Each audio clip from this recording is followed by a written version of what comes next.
Materia. One of the most fundamental mechanics in Final Fantasy VII. It supports us in all of our endeavours, everything from staying at full health and casting a little lightning bolt here and there to obliterating tiny cacti. Sorry about that. It's one of the most consistent threads in the game's universe, and between all of its different forms and combinations, some have gained an almost cult-like following in the community. Some users can't exist without an elemental lightning combo, others partial to an old deadly dodge HP absorb 1-2 punch in the modern games. Although from Disciple of Destruction to Materia Maven, it's safe to say that Materia is an incredibly versatile system that is simple to use but difficult to master. And I think we can all agree that Magnify, or All, depending on your generational leanings, is one of the kings of the equip menu. So whether you're a tinkerer of combos or a fire and forget player, go grab yourself a coffee or some form of snack, sit back and let's talk about some materia that I'm really excited to see return in part 3. If you're new here, thanks for dropping in, and welcome back to any returning regulars out there. If you're starting to know me at all by now, you know that I have some curveballs to throw about what forms these materia might take. So let's get into it. I really hope you enjoy.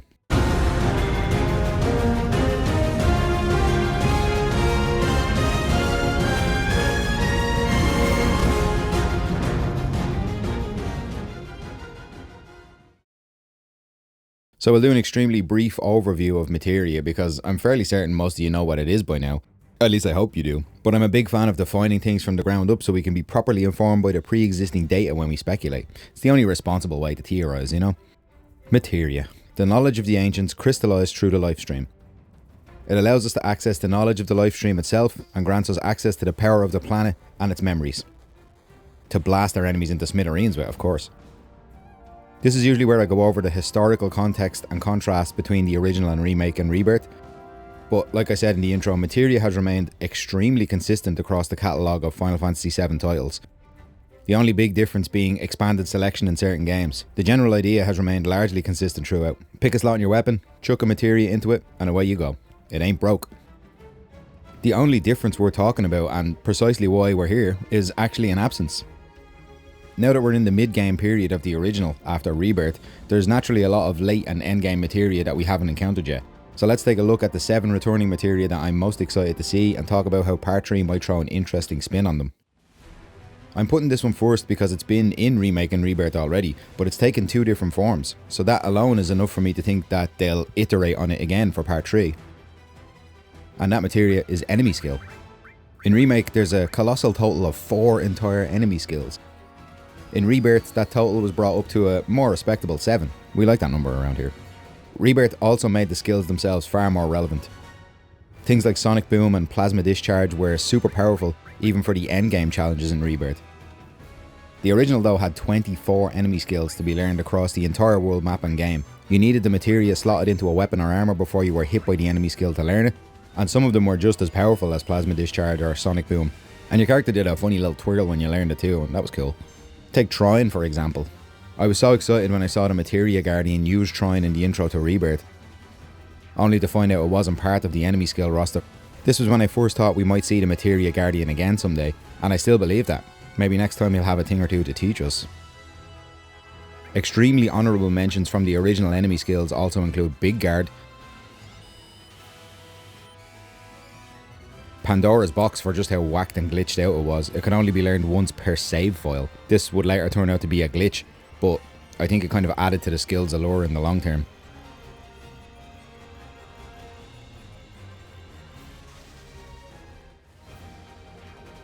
White Wind was a personal favourite of mine. It restored however much HP the caster had to the entire party, which was stupidly helpful in the late game. And Beta. We've already seen this one too, but we couldn't learn it then either. So another one that I wonder if they're going to do differently in part 3. Which brings us nicely to how I think it'll change up in part 3. I think it has to be how you learn the skill. Remake has us get hit with the attack just like the original, and it was extremely limited in scope. Rebirth gave us the skills as rewards for some of the challenges given to us by the dreaded Chadley. And my personal hope is that we return to the roots of the series in part 3 and we're allowed to tour the world and have enemies beat us up for their secrets. Enemy skill is a command materia, the yellow ones. Next up is a support materia, the blue ones, and one of the heavy hitters.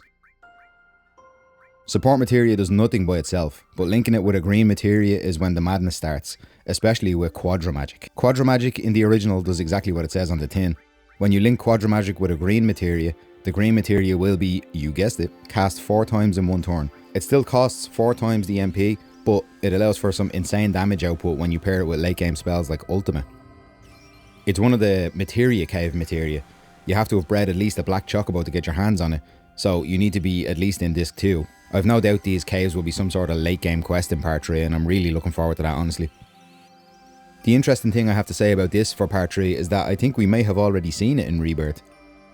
In the Sephiroth VR fight at the end of Rulers of the Outer World, he changes phase towards the end to an element and calls it Merciless. When he casts whatever element it is, it'll display as Merciless with the spell name, like Merciless Faraga for example, and he casts it 4 times.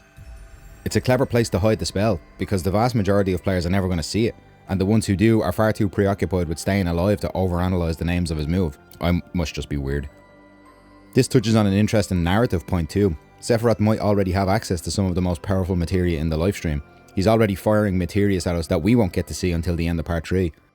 What a little Sorry about that.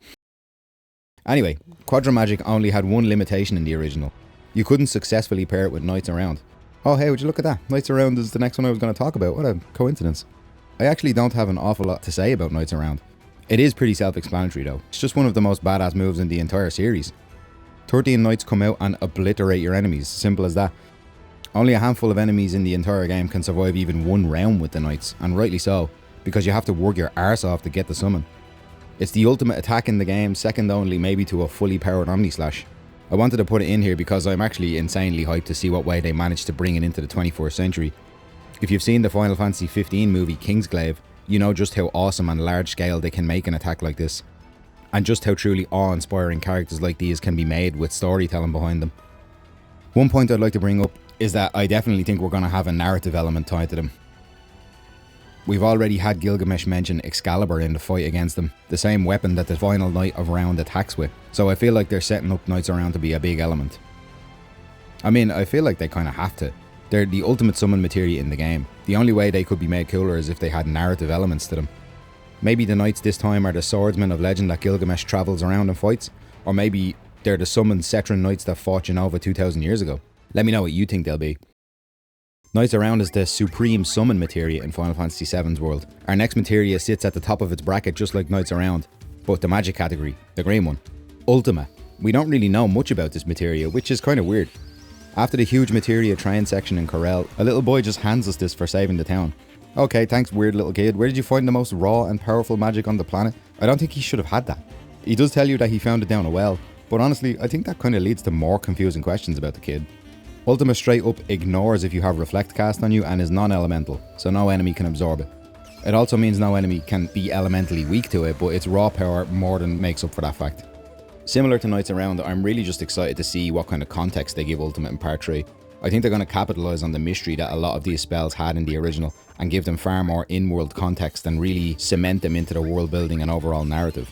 There's no way they're not going to give the ultimate green materia in the game some sort of badass history and animation. The attack's animation in the original was very ambiguous, with a green explosion erupting across the screen causing massive damage to your enemies. If I had to interpret the animation, I'd say it kind of looks like a cross between a spark setting off a nuclear explosion, and maybe the green suggests that we're using the lifestream itself in an ultimate attack. Harnessing the lifestream's fury does seem like a god tier attack, to be fair. The mention of raw elemental fury rounds us nicely into the next entry on the list. Another green materia.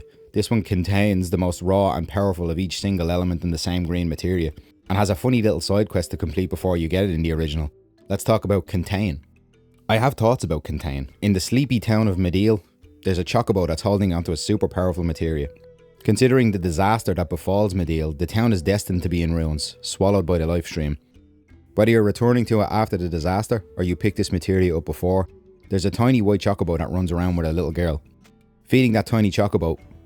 Is it a tiny chocobo, or is it a chick? I never really could tell. Anyway, feeding it a specific green and then scratching behind its ear makes it give you a materia called Contain.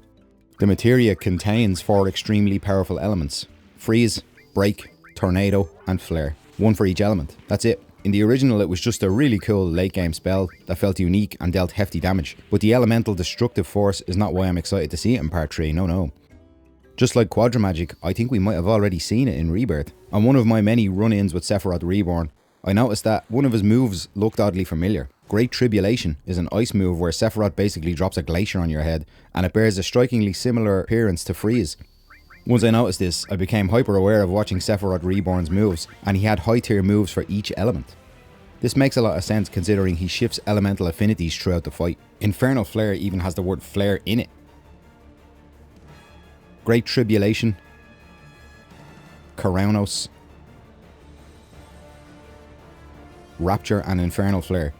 Did we just see Sephiroth use the modern versions of Freeze, Break, Tornado and Flare in Rebirth? To add another twist to this one, I thought it might be cool if they made contain a blue materia in part 3. What if we had to add a support materia to an already maxed out Fire, Ice, Lightning or Wind to access the top tier above the Aga spells? It would be a clever way to justify making these spells powerful, because they could limit the amount of contains available in part 3, and another clever way to hammer home Sephiroth's already sky high levels of power if he can use all 4 in the previous game. With Contain, we've now covered some of the most powerful summons and magic in the original. Command materia have always played an extremely specific role in Final Fantasy VII, so let's take a look at one materia in particular that comes across as unassuming and simple on the surface, but hides insane power when you apply some strategy. My penultimate pick is another one of the Materia Cave materia, one that's the core of many's a broken strategy from the original, a materia that allows you to copy any ability, any spell, and even limit break that's been cast for no MP. Mime. On the surface of things and with its whimsically suggestive name, Mime can fly under the radar. The ability to copy the last move that's been used doesn't seem too crazy initially, but the simple fact that you need to have bred a special chocobo to get this materia in and of itself should suggest that it's worth having. And like some sort of surrealist Assyrian painting, the longer you look at it, the crazier it gets. You realise that it can pretty much break the entire game if you apply it in certain ways. Quadramagic linked with Ultimate, followed by a Mime with the next character, anyone? There aren't many enemies in the game that can take 8 back-to-back Ultimas, for the MP price of 4 I might add. If you follow that thread out and remember that when you max a materia in the original you get another one, you can see why this materia has such astounding potential. There's absolutely nothing stopping you from mastering 2 mimes so you have 3, casting Knights around and miming it on loop. In fact, that's the exact strategy I used to beat Emerald and Ruby when I was a kid. Characters could even mime their own limit breaks. Imagine mastering 7 mimes and 7 counters, going into battle with Omni Slash prepped, firing off your Omni Slash, and then waiting for your enemy to hit you. Another totally legitimate, albeit hugely time consuming to set up, and totally game breaking setup for Mime. The result obviously being that Cloud counters with 7 Omni Slashes when he takes a hit. I'm very excited to see how they handle Mime in part 3. Is it going to be as busted? Maybe it'll be hidden as a hard mode challenge reward so we can't break the game too quickly? Or will it be altered in some way to make it less powerful? Who knows? Mime is one of those mechanics that is largely only limited by your own creativity. Your own free will is the only thing that limits what you can do with it. My ultimate pick might seem like an odd choice, and after all of the top level damage dealing materia in the game have already been mentioned before it. But hear me out, what if there was a materia that allowed you to control free will itself? Allowed you to bend monsters to your will, that could even have a narrative element that would fit right in with some of the themes we're destined to see in part 3. Before I drop the last one on you, I just want to take a second here to say thanks for watching this far. I write, record, edit and produce all of my videos myself. If you don't see a little credit in the corner of the footage, it's footage I've recorded myself. It's really time consuming, but I very much enjoy it. If you're enjoying them too, I'd really appreciate a like and share if you could. More visibility helps me out a ton, and new subscribers really helps me grow the channel. And if you're new here, thanks to you as well. And please stick around and join the conversation. Everyone's welcome here. Now, on to the final pick. Like an even more unassuming version of Mime, Manipulate is my final pick for materia that I'm most interested to see return in part 3. It might seem like a strange choice, but I have some pretty solid reasoning. For starters, Manipulate is an early game materia in the original. Cat Sith is ironically the first point we get one, and its use is odd to say the least. It's the materia version of Stop Hitting Yourself, and a novelty for a while. You cast it on enemies, and if they're susceptible to it, you assume control of them. Next time that character's turn comes around, you're instead presented with a selection of moves from the manipulated enemy. Pretty cool, huh? The two main uses for this were, 1, to make the enemy attack itself. Out of the 304 unique enemy models in the original, 90 of them were immune to Manipulate. It's important to note that some of those were models and alternative versions like the triangles Reno uses, so there's even less than 304 enemies overall. And we can safely assume that all of those 90 were the top most powerful enemies in the game. So for damage dealing capabilities, Manipulate usually wasn't the choice. Its second use was what I always saw as the main function, for enemy skills. There were a few enemy skills that you had to use Manipulate to attain, like Big Guard or White Wind that I mentioned earlier. These were healing spells that the enemy would never willingly cast on you, So you needed to manipulate the enemy to make them cast it on you, so you could learn it. And when you learned what you could by manipulating the enemy, you use it to your advantage, and then you just cast the enemy aside, growing in power and ultimately being closer to your goals. Wait, what? Could a casual early game materia from the original somehow be shaping up to be potentially part of the storyline in part 3? I'm not sure I believe they'd go for this, but as I see it, Manipulate is a materia that has crazy amounts of scope and potential that has never been tapped at all. Manipulation and the various levels of puppet mastery is a video I've already covered, so check that out if you already know what's coming up in the series.